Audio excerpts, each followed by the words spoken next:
Shalom, selamat pagi semuanya. Bersyukur, berterima kasih pada Tuhan.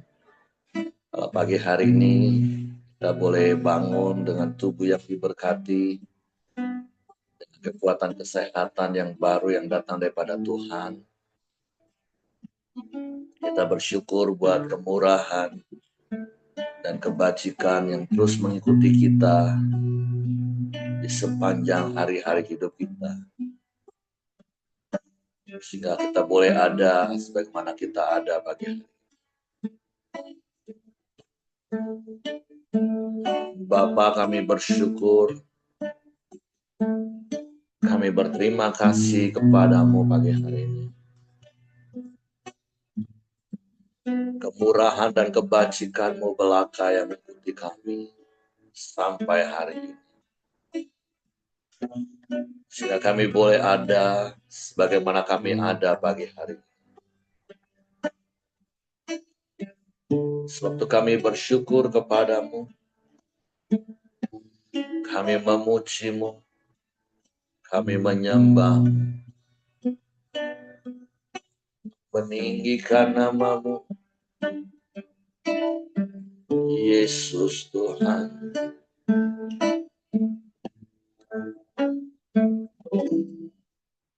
Oleh karena kemurahan Tuhan, ku ada sampai hari ini.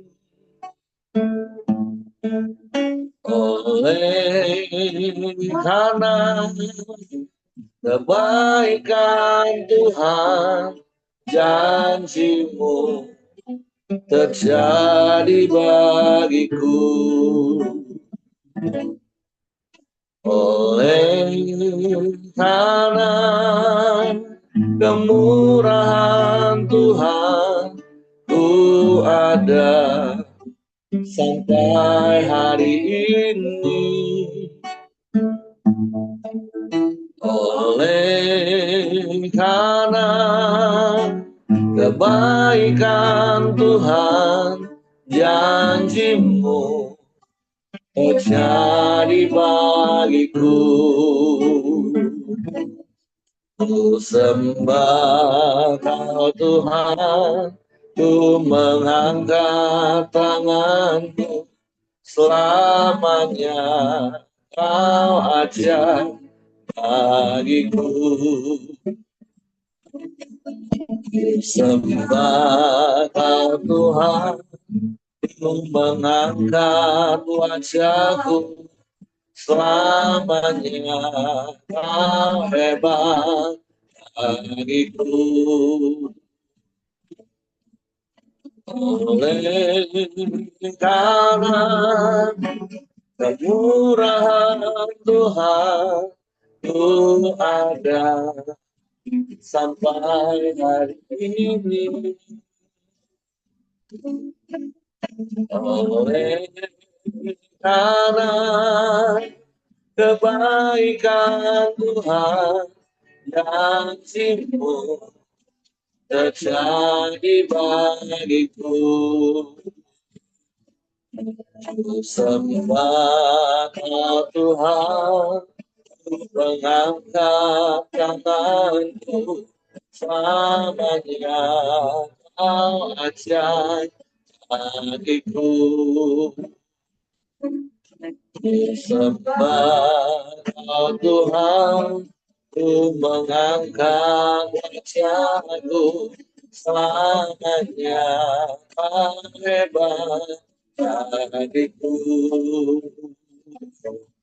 Ku sembah Kau Tuhan, ku mengangkat tanganku, selamanya Kau hebat bagiku. Ku sembah Kau Tuhan, ku mengangkat wajahku, selamanya Kau hebat bagiku.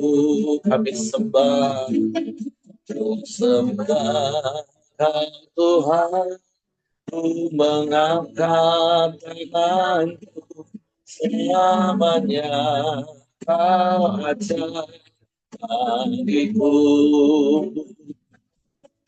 Ku sembah Tuhan, ku mengangkat wajahku, selamanya Kau hebat bagiku.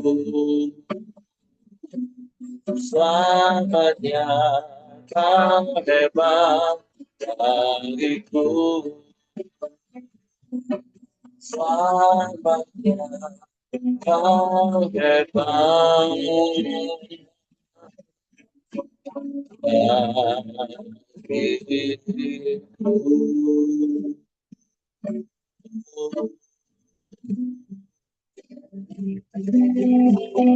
Selamanya Kau hebat bagiku.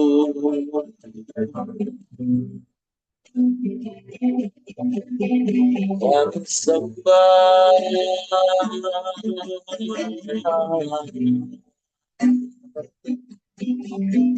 kami puji, kami tinggikan Engkau, kami bersyukur.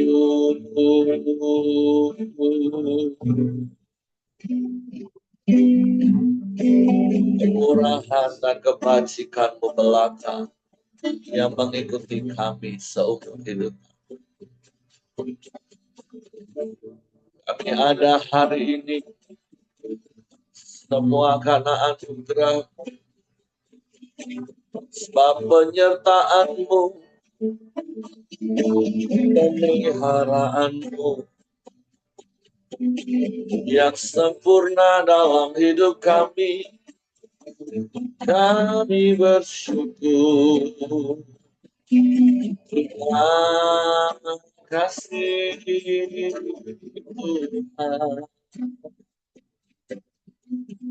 Haleluya.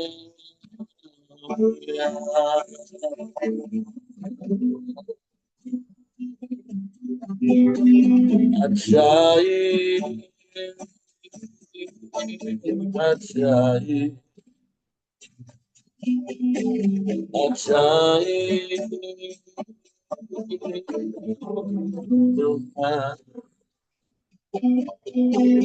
Haleluya.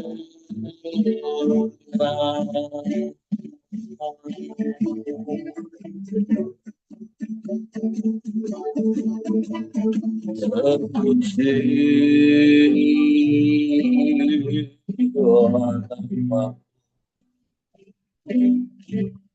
Allah yang perkasa, Bapa yang kekal, Raja damai,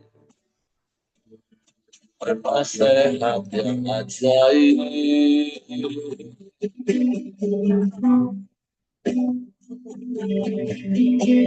Immanuel, Allah beserta kami. Oh yang tak pernah tinggalkan kami. Oh yang tak pernah biarkan kami. Oh yang memelihara kami dengan kasih setia-Mu. Tak habis-habisnya rahmat-Mu dalam hidup kami. Kami bersyukur.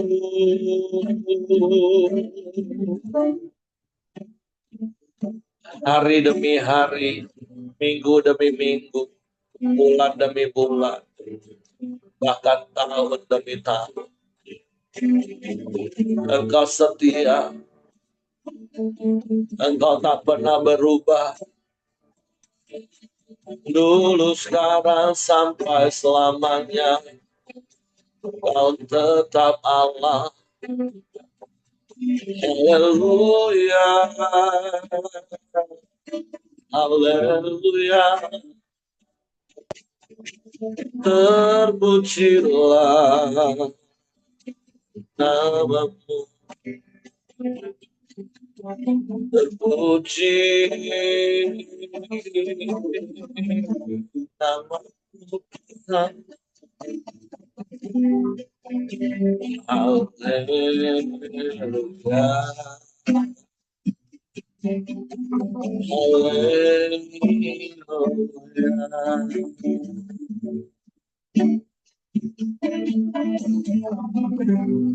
Mulialah namamu,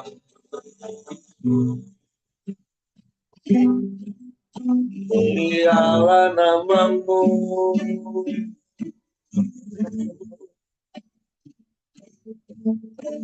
ajaib Tuhan, ajaib Tuhan. Engkau dahsyat, Engkau hebat, Engkau luar biasa. Tiada yang sepertimu, tiada yang lain, hanya Engkau.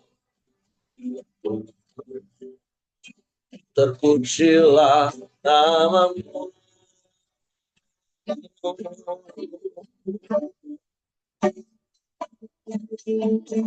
Haleluya.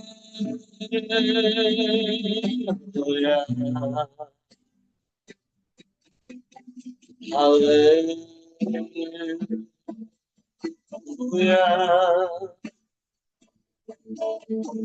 Ajaib Tuhan, ajaib Tuhan. Kami berserah penuh ke dalam tangan-Mu. Sebab kami aman di dalam. Kami tenang di dekat-Mu. Sebab Engkau yang memelihara kami. Pemeliharaan sempurna dalam hidup kami. Terima kasih. Terima kasih. Syukur bagimu. Syukur bagimu. Haleluya. Haleluya. Kami kagum akan Engkau. Sebab perbuatan-perbuatan besar dan ajaib dalam hidup kami. Pemeliharaanmu sempurna bagi kami.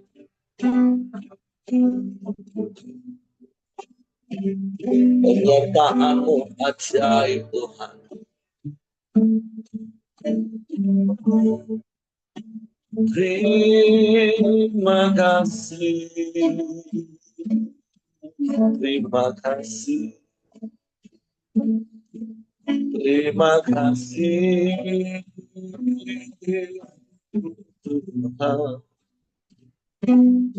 Haleluya. Haleluya. Haleluya. Ajaib. Ajaib. Ajaib Engkau. Tiada yang sepertimu, tiada yang lain, hanya Engkau. Engkau satu-satunya. Dan tidak ada yang lain. Tidak ada yang sama seperti kami bersyukur. Kami bersyukur. Semua karena anugerah-Mu. Semua karena kebaikan. Kami ada sebagaimana kami ada hari. Terpujilah namamu. Terpujilah namamu. Haleluya. Haleluya. Haleluya. Terpujilah, terpujilah namamu. Kami sembah, kami puji, kami muliakan Engkau. Syukur bagimu.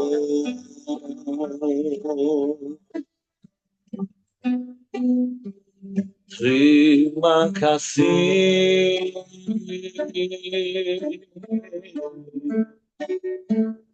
Layaklah Engkau dipuji, disembah, sebab Engkau satu-satunya Allah. Engkau satu-satunya Tuhan dan Raja kami, yang berkuasa dan berdaulat penuh atas. Terima kasih, terima kasih. Kami bersyukur,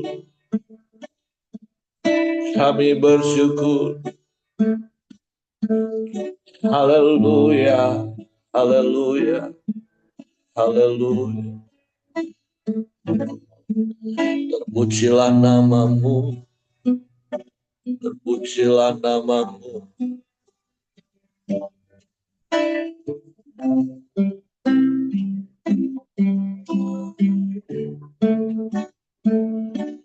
Hanya Engkau Tuhan,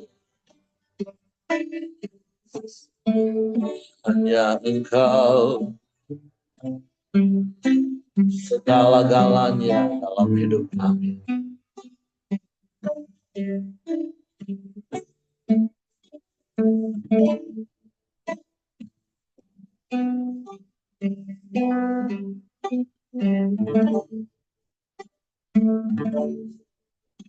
Ku ada sebagai mana ku ada, berdiri menghadap tahtamu Bapa. Semua karena anugerah-Mu yang telah selamatkanku. Ku hidup dalam segala kelimpahan,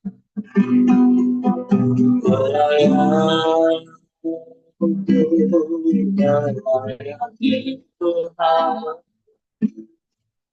Semua karena anugerah-Mu tercurah bagiku. Besar anugerah-Mu bagi kasih, semakin hari semakin bertambah besar anugerah-Mu. Ada sebagai mana ku ada, berdiri menghadap tahtamu Bapa. Semua karena anugerah-Mu yang telah selamatkanku. Hidup dalam segala kelimpahan, amin.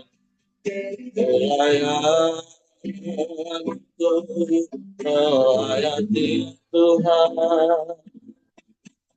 Semua karena anugerah-Mu tercurah bagiku. Besar anugerahmu,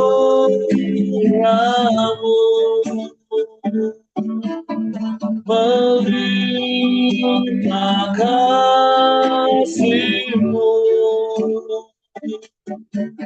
semakin hari semakin bertambah besar anugerahmu.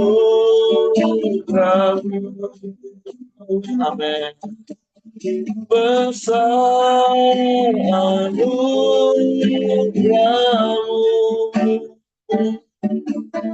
melimpah kasihmu,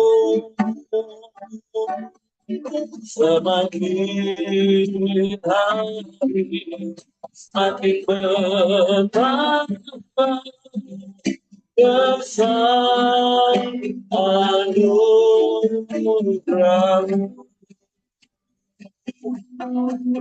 semakin hari semakin bertambah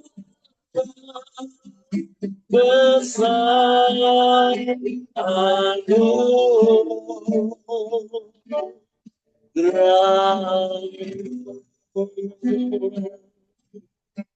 Sungguh semakin hari kami semakin merasakan kebaikan, kemurahan, kasih setia, rahmat terus Kau limpahkan dalam hidup kami.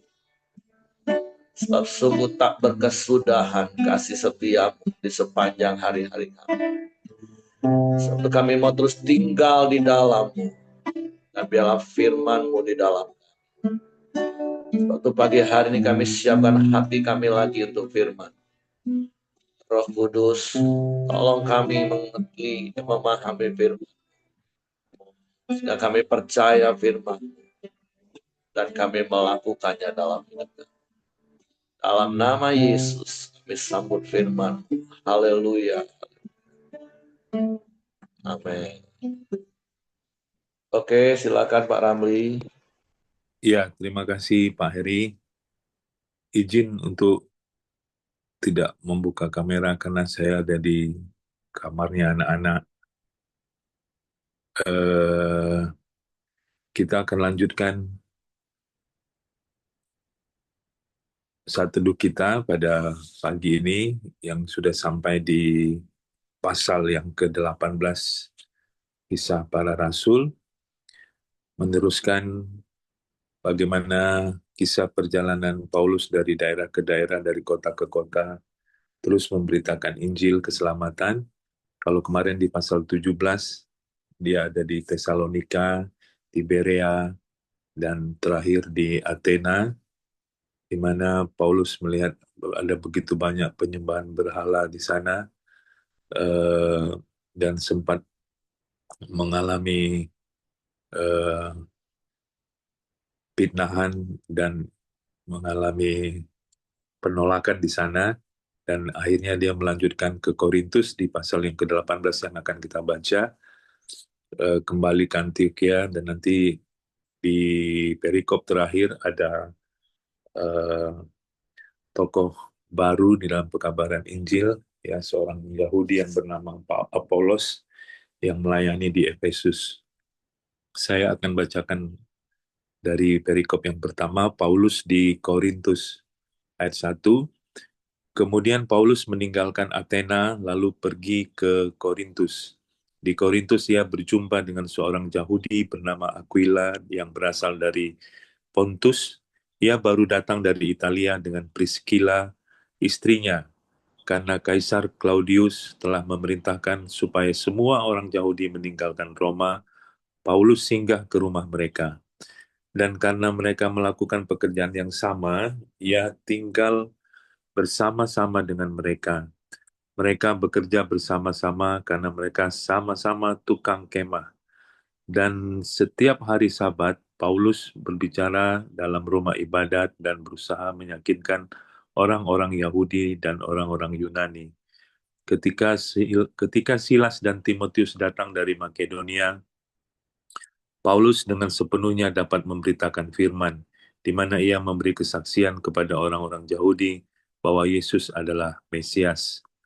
Tetapi ketika orang-orang itu memusuhi dia dan menghujat, ia mengebaskan debu dari pakaiannya dan berkata kepada mereka, biarlah darahmu tertumpah ke atas kepalamu sendiri, aku bersih, tidak bersalah. Mulai dari sekarang, aku akan pergi kepada bangsa-bangsa lain. Maka keluarlah ia dari situ, lalu datang ke rumah bernama Titius Justus yang beribadah kepada Allah dan yang rumahnya berdampingan dengan rumah ibadah ayat 8, tetapi Krispus, kepala rumah ibadat itu menjadi percaya kepada Tuhan bersama-sama dengan seisi rumahnya dan banyak dari orang-orang Korintus yang mendengarkan pemberitaan Paulus menjadi percaya dan memberi diri mereka dibaptis. Pada suatu malam berfirmanlah Tuhan kepada Paulus di dalam suatu penglihatan, jangan takut, teruslah memberitakan firman dan jangan diam, sebab aku menyertai engkau dan tidak ada seorang pun yang akan menjamah dan menganiaya engkau, sebab banyak umatku di kota ini. Maka tinggallah Paulus di situ selama 1 tahun 6 bulan dan ia mengajarkan firman Allah di tengah-tengah mereka. Akan tetapi setelah Galio menjadi gubernur di Akaya, bangkitlah orang-orang Yahudi bersama-sama melawan Paulus, lalu membawa dia ke depan pengadilan. Kata mereka, ia ini berusaha meyakinkan orang untuk beribadah kepada Allah dengan jalan yang bertentangan dengan hukum Taurat. Ketika Paulus hendak mulai berbicara, berkatalah Galio kepada orang-orang Yahudi itu, hai orang-orang Yahudi, jika sekiranya dakwaanmu mengenai suatu pelanggaran atau kejahatan, sudahlah sepatutnya aku menerima perkaramu. Tetapi, kalau hal itu adalah perselisihan tentang perkataan atau nama atau hukum yang berlaku di antara kamu, maka hendaklah kamu sendiri mengurusnya. Aku tidak rela menjadi hakim atas perkara yang demikian. Lalu ia mengusir mereka dari ruang pengadilan. Maka orang itu semua menyerbu Sostenes, kepala rumah ibadat, lalu memukulinya di depan pengadilan itu, tetapi Galio sama sekali tidak menghiraukan hal itu. Ya, jadi eh, kita bisa lihat bagaimana pelayanan Paulus di kota Korintus di dalam perikop yang pertama ini, ya, apa yang bisa kita pelajari, eh, yang saya dapatkan adalah bahwa jika kita ada di dalam panggilan Tuhan, di dalam rencana Tuhan, di dalam kehendak Tuhan, ya, eh, saya melihat di sini Tuhan ialah yang cukup sibuk, ya, cukup repot memperlengkapi kita, ya. Kalau kita lihat di sini bagaimana Tuhan mempertemukan, memperlengkapi Paulus dengan orang-orang yang membantu dia, ya. Dia bertemu dengan Aquila dan Priscilla yang suami istri yang takut akan Tuhan, yang satu visi pelayanan sehingga bisa membantu Paulus, ya, di dalam pelayanan di Korintus. Kemudian tidak lama kemudian kita melihat bagaimana akhirnya Silas dan Timotius di ayat yang kelima datang membantu pelayanan Paulus di Korintus. Sehingga eh, pelayanan Paulus di Korintus cukup terbantu dan merupakan salah satu pelayanan yang cukup berhasil dari eh, beberapa kota lainnya, ya. Walaupun kalau kita baca di kitab Korintus di pasalnya yang kedua, di ayat yang ketiga, ya, kita tahu bagaimana perasaan Paulus ketika berangkat dari Athena dan akan memasuki Korintus. Dikatakan di sana, aku juga telah datang kepadamu dalam kelemahan dan dengan sangat takut dan gentar. Jadi ternyata ketika Paulus akan memasuki kota Korintus, dia memasukinya dengan rasa yang sangat takut dan sangat gentar, ya. eh, Mungkin karena beban yang berat yang dia lihat di Athena, begitu banyak penyembahan berhala, atau mungkin juga karena eh, trauma ketakutan karena pernah mengalami penolakan di beberapa tempat, ya. Eh, tapi yang jelas Paulus memasuki kota Korintus dengan rasa yang tidak nyaman ya. Tapi Tuhan tahu sehingga di ayat yang ke-9, di ayat yang ke-10, secara khusus Tuhan berbicara kepada Paulus ya, mendatangi Paulus dengan sebuah peneguhan yang eh, sangat baik menurut saya ya, sangat indah ya. Tuhan mengatakan kepada Paulus supaya Paulus jangan takut, ya teruslah memberitakan Injil, ya memberitakan firman dan jangan diam. Tuhan berjanji ya akan menyertai Paulus dan tidak ada seorang pun yang akan menjamah dan menganiaya Paulus sebab eh, kota itu dipenuhi dengan orang-orang yang membutuhkan firman pada waktu itu ya. Jadi Tuhan tahu perasaan Paulus, Tuhan tahu apa yang dialami Paulus, sehingga Tuhan harus meneguhkan dan menguatkan Paulus supaya Paulus jangan takut, supaya Paulus terus memberitakan kabar keselamatan dan tidak hanya berdiam diri saja. Eh, ini sebuah peneguhan juga tentunya bagi kita ya yang saat ini ada ya supaya kita pun terus memberitakan Injil, ya terus memberitakan kabar keselamatan, ya dan jangan diam saja katanya, ya dimanapun kita berada, ya di tempat pekerjaan kita, dimanapun di keluarga kita, di tempat-tempat kita beraktivitas, mari kita menyempatkan diri untuk kita melihat peluang yang ada, untuk kita terus memberitakan Injil dan tidak hanya terjebak di dalam rutinitas pekerjaan kita sehari-hari, tapi kita terus memberitakan kabar keselamatan. Karena kita tahu ya bahwa Tuhan berjanji dia terus menyertai kita. Di ayat yang ke-11 sampai ayat yang ke-17 ya, kita bisa melihat bagaimana cara Tuhan membela hamba-hambanya dan membela pekerjaannya ya. Di mana kita melihat bahwa pejabat pengadilan yang menerima laporan daripada orang-orang Yahudi yang iri hati kepada Paulus pada waktu itu menolak laporan mereka karena dianggap bahwa laporan mereka itu tidak ada hubungannya dengan eh, perbuatan Paulus yang tidak tergolong kepada tindakan pelanggaran atau kejahatan pada waktu itu, tapi hanya berhubungan dengan masalah hukum Yahudi yang akhirnya menurut pejabat pengadilan Roma pada waktu itu cukup diselesaikan di antara orang Yahudi saja. Jadi dia tidak mau menerima laporan mereka dan akhirnya Paulus pun selamat dari tuntutan orang-orang Yahudi yang iri kepada dia. Jadi tentunya apa yang bisa kita pelajari ya, bagian kita adalah tetap mengerjakan apa yang menjadi tanggung jawab kita ya, tetap mengerjakan memberitakan Injil keselamatan ya. Kita tahu bahwa firman Tuhan yang kita beritakan itu tidak akan kembali dengan sia-sia. Ada hal yang menarik ya di ayat yang ke-7 sampai ayat yang ke-8 ya.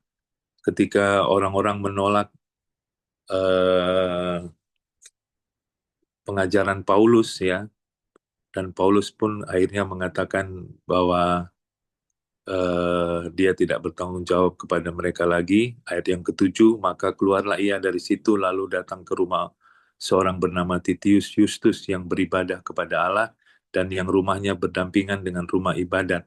Ayat yang ke-8, tetapi Krispus kepala rumah ibadat itu menjadi percaya kepada Tuhan bersama-sama dengan seisi rumahnya. Dan banyak dari orang-orang Korintus yang mendengarkan pemerintahan Paulus menjadi percaya dan memberi diri mereka dibaptis. Jadi walaupun banyak orang yang menolak, tetapi apa yang diberitakan Paulus ternyata tidak sia-sia ya. Kepala rumah ibadat akhirnya percaya dan banyak orang yang di Korintus akhirnya juga percaya. Jadi sekali lagi bagian kita adalah teruslah kita kerjakan pemberitaan Injil, kabar keselamatan ya. Dan kita tidak tahu ya eh, bahwa firman Tuhan itu tidak akan pernah kembali dengan sia-sia, akan bekerja sesuai dengan eh, tujuannya masing-masing. Jadi kita percaya setiap apapun yang kita kerjakan, apapun yang kita beritakan, pasti akan berdampak ya. Dan kita juga percaya di dalam pemberitaan Injil selalu ada penolakan, dan kita harus percaya juga bahwa penolakan adalah hal yang biasa tentunya, karena di dalam setiap penolakan ya selalu ada peneguhan dari Tuhan ya, selalu ada eh, penyertaan dari Tuhan untuk kita. Jadi jangan takut terhadap penolakan. Kita belajar dari Paulus ya, eh, hatinya yang tulus di dalam pelayanan ya, yang bergantung penuh kepada Tuhan dan tidak bergantung kepada siapapun ya. Dia terus berharap dan bersandar kepada Tuhan. Itu di dalam perikop yang pertama. Perikop yang kedua ayat yang ke-18, bagaimana Paulus kembali ke Antioquia. Saya akan bacakan. Paulus tinggal beberapa hari lagi di Korintus, lalu ia minta diri kepada saudara-saudara di situ dan berlayar ke Syria. Sesudah ia mencukur rambutnya di Kengkrea, karena ia telah bernazar, Priscilla dan Aquila menyertai dia. Lalu sampailah mereka di Efesus. Paulus meninggalkan Priscilla dan Aquila di situ. Ia sendiri masuk ke rumah ibadat dan berbicara dengan orang-orang Yahudi. Mereka minta kepadanya untuk tinggal lebih lama di situ, tetapi ia tidak mengabulkannya. Ia minta diri dan berkata, "Aku akan kembali kepada kamu jika Allah menghendakinya." Lalu bertolaklah ia dari Efesus. Ia sampai di Kaisarea, dan setelah naik ke darat dan memberi salam kepada jemaat, ia berangkat ke Antioquia. Ayat 23, setelah beberapa hari lamanya ia tinggal di situ, ia berangkat pula lalu menjelajahi seluruh tanah Galatia dan Frigia untuk meneguhkan hati semua murid-murid.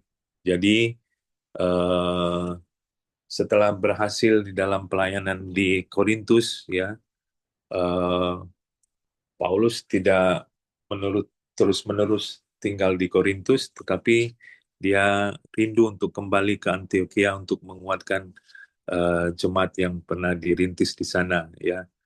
Di dalam perjalanannya kembali ke Antioquia ya, Paulus pun singgah di Efesus ya, dan menguatkan jemaat di sana, dan meninggalkan suami istri Aquila dan Priscilla untuk bisa melayani di sana ya.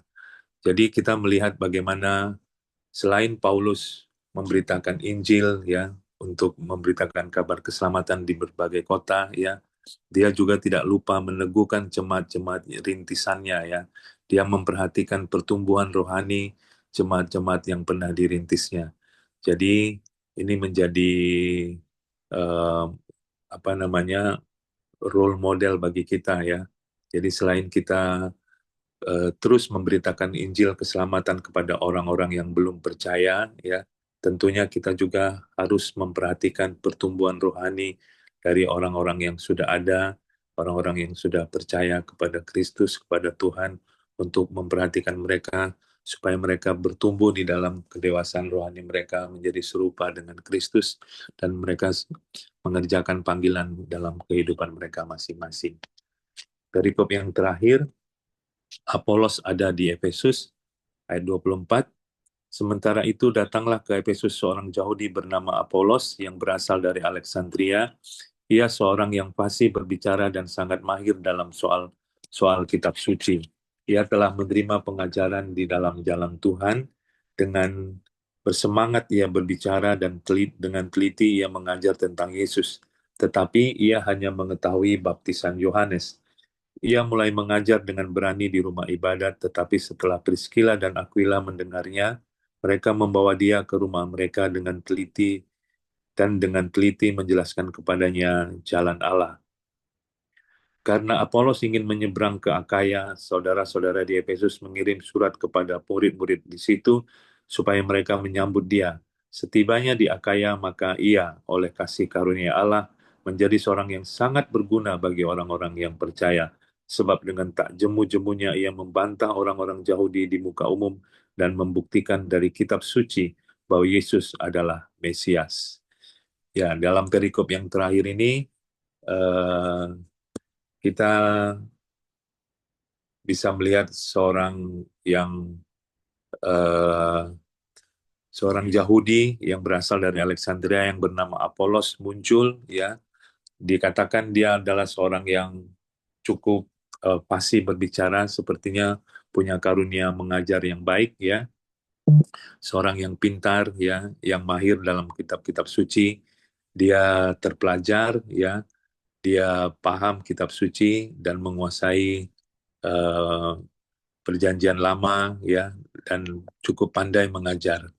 Ya, tetapi kita bisa belajar di sini bagaimana seorang Apolos yang cukup terpelajar, cukup pandai, cukup menguasai kitab suci, ya, tetap rendah hati dan membuka dirinya terhadap eh, pengajaran atau pengertian-pengertian yang baru. Karena ternyata setelah diperhatikan oleh Aquila dan Priscilla, ya, suami istri yang bertanggung jawab di pelayanan di Efesus, ya, bagaimana pengajaran daripada Apolos ini ternyata masih belum lengkap atau belum sempurna karena dia hanya mengerti baptisan Yohanes, sehingga akhirnya Aquila dan Priscilla memanggil dia dan dengan teliti mengajarkan atau menjelaskan, menyempurnakan pengertiannya tentang Yesus yang adalah Mesias. Dan kita melihat bagaimana Apolos tidak memberontak, tidak menganggap dirinya sendiri yang paling tahu atau yang paling benar, ya. Dia dengan rendah hati menerima apa yang dinasihatkan atau apa yang diajarkan oleh Aquila dan Priscilla. Dan akibatnya apa? Akibatnya pengajaran daripada Apolos ini semakin baik sehingga dia dikatakan eh, menjadi sangat berguna bagi jemaat yang ada di Efesus pada waktu itu. Dan juga dia dengan rendah hati taat kepada pemimpin sehingga dia mau diutus ke Akaya, ya, pada waktu itu, ya, dan diterima di sana dengan sangat baik. Jadi eh, dan kita bisa melihat juga hasilnya dia sangat berguna, sangat berdampak bagi jemaat yang ada di sana. Jadi sekali lagi kita bisa belajar dari Apolos, ya. Dia adalah seorang yang terpelajar, ya, banyak taunya, ya, punya karunia mengajar yang cukup baik, tapi dengan sikap hati yang rendah hati, dia juga mau diperlengkapi oleh siapapun yang memang dia rasa dia butuhkan. Itu beberapa hal yang bisa saya sharingkan pada pagi ini. Mudah-mudahan bisa menjadi berkat bagi kita. Saya kembalikan kepada Pak Heri. Tuhan memberkati. Shalom. Oke, terima kasih untuk Pak Ramli buat sharing firman pagi hari ini. Jadi kita diteguhkan, percayalah bahwa Tuhan yang mengutus setiap kita, Tuhan yang pasti akan menyertai dan memperlengkapi setiap kebutuhan kita dalam seluruh aspek tentunya, supaya pemberitaan firman itu tetap bisa berjalan. Makanya sekali lagi, jangan berhenti, tapi teruslah memberitakan kabar baik dengan cara yang baik, dimulai dari hidup yang baik. Walaupun tentu dari kisah di dalam pasal ini kita juga belajar seperti apa yang kita juga lihat hari-hari ini di dunia di mana kita hidup, ada pola yang tetap sama Bapak Ibu. Ada orang-orang yang dengan background Yahudi yang kental, tapi ketika mereka percaya kepada jalan Tuhan atau menjadi pengikut Kristus, mereka juga fokus melayani orang-orang yang sama dengan mereka dahulu, yaitu orang-orang Yahudi. Nah, sementara karena pemberitaan yang akhirnya ke bangsa-bangsa lain, ya tentu ada orang Yunani dan orang dari bangsa-bangsa lain. Nah, mereka tidak punya basic yang kuat tentang Taurat, yang mereka tidak menjangkau ke orang-orang Yahudi, tapi mereka menjangkau orang-orang sebangsa mereka. Nah, itu sudah menjadi pola Bapak Ibu.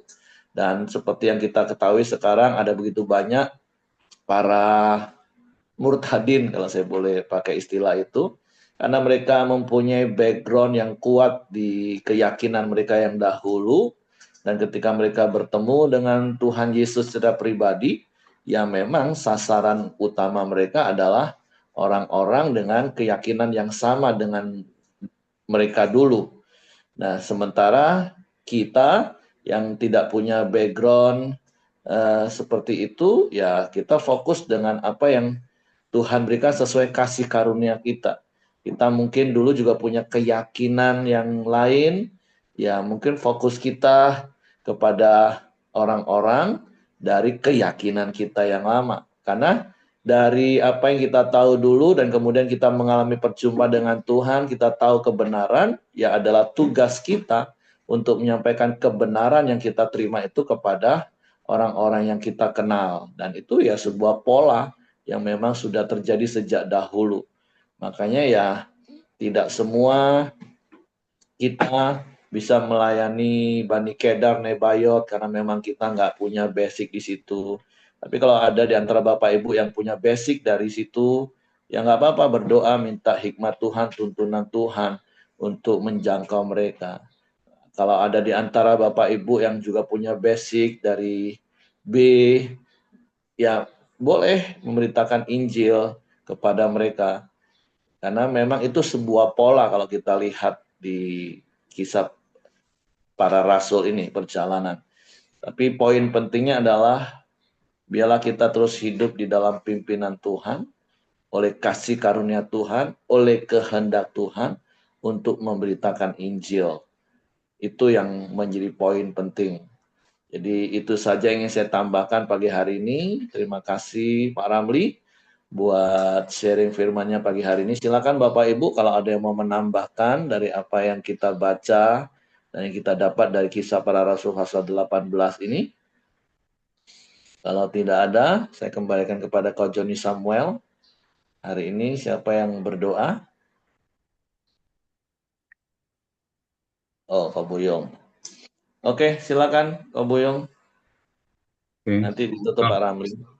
Bapak, terima kasih buat pagi ini. Kami bersyukur buat firman-Mu yang mengingatkan setiap kami, Tuhan, untuk terus boleh memberitakan Injil keselamatan daripada-Mu. Biarlah Engkau memberi hikmat lewat setiap pengalaman hidup kami, bagaimana kami bertemu Engkau, menjangkau setiap jiwa-jiwa, sesuai dengan background kami dan hikmat, kasih karunia, dan anugerah yang Kau berikan, Tuhan. Terima kasih, Bapak. Kami juga bersatu hati mau berdoa buat Pak Ongko Wijaya, Tuhan. Biarlah Engkau terus memberkati kesehatannya. Semakin hari kesehatannya semakin baik, semakin pulih, Tuhan. Biarlah Engkau boleh memberkati lewat setiap obat-obatan, makanan, terapi, vitamin, atau apapun yang dia konsumsi, Tuhan. Semuanya mendatangkan pemulihan bagi tubuh jasmani, ya Bapak. Berkati juga anak-anaknya, cucu mantunya yang merawat mereka. Beri mereka kesehatan ya Bapa. Beri mereka hikmat, beri mereka kesabaran Tuhan. Sehingga mereka boleh merawat pengangkut dengan baik. Dan semuanya mendatangkan kesehatan baginya Tuhan. Terima kasih ya Bapa. Pagi ini kami juga bersatu hati. Mau berdoa buat Bu Dorkat Tuhan. Berkati kesehatan Ibu Dorcas Tuhan. Beri hikmat setiap dokter yang menangani, baik itu memberikan kemoterapi, penanganan, apapun Tuhan. Berkati dokter-dokter Tuhan, sehingga boleh memulihkan kesehatan Bu Dorcas. Setiap makanan, minuman, vitamin, apapun, terapi yang dia alami Tuhan, Roh Kudus Engkau bekerja. Semuanya boleh mendatangkan kesehatan dan pemulihan bagi tubuh jasmani ya Tuhan. Pakai juga Ibu Dorcas hidupnya Tuhan, untuk boleh menjadi saksi bagi Engkau, sehingga orang-orang boleh percaya dan datang kepada Engkau. Dia boleh menjadi berkat dimanapun dia berada ya Bapak. Terima kasih ya Bapak, terima kasih Yesus. Kami juga boleh berdoa buat bangsa dan negara kami. Berkati Presiden, Wakil Presiden kami ya Tuhan, juga seluruh menteri yang ada di jajaran ya Tuhan. Berkati kesehatan mereka Tuhan. Beri mereka hikmat Tuhan, sehingga setiap keputusan yang mereka ambil berasal daripada Engkau dan takut akan Engkau Tuhan. Semuanya boleh mendatangkan eh, bagi kesejahteraan bagi bangsa dan negara ini Tuhan. Berkati juga gubernur, wakil gubernur Jambi, di mana Engkau menempatkan kami secara khusus di kota ini ya Bapak. Juga wali kota, wakil wali kota, serta jajaran pejabat yang ada di daerah kami ya Tuhan. Beri mereka hikmat takut dan hidup takut akan Engkau ya Bapa. Berkati kesehatan mereka ya Bapa. Terima kasih Tuhan, terima kasih Yesus, terima kasih ya Roh Kudus. Mari kita berdoa Bapa kami. Bapa kami yang di sorga, dikuduskanlah namamu. Datanglah kerajaanmu di bumi seperti di surga. Berikanlah kami pada hari ini makanan kami yang secukupnya. Dan ampunilah kami akan kesalahan kami. Seperti kami juga mengampuni orang yang bersalah kepada kami. Dan janganlah membawa kami ke dalam pencobaan. Tetapi lepaskanlah kami daripada yang jahat. Karena engkaulah yang punya kerajaan dan kuasa dan kemuliaan sampai selama-lamanya. Amin. Kembali kami bersyukur, berterima kasih kepadamu ya Tuhan, karena kami boleh menyelesaikan persekutuan kami, fellowship kami dalam Koramdio kami pagi hari ini.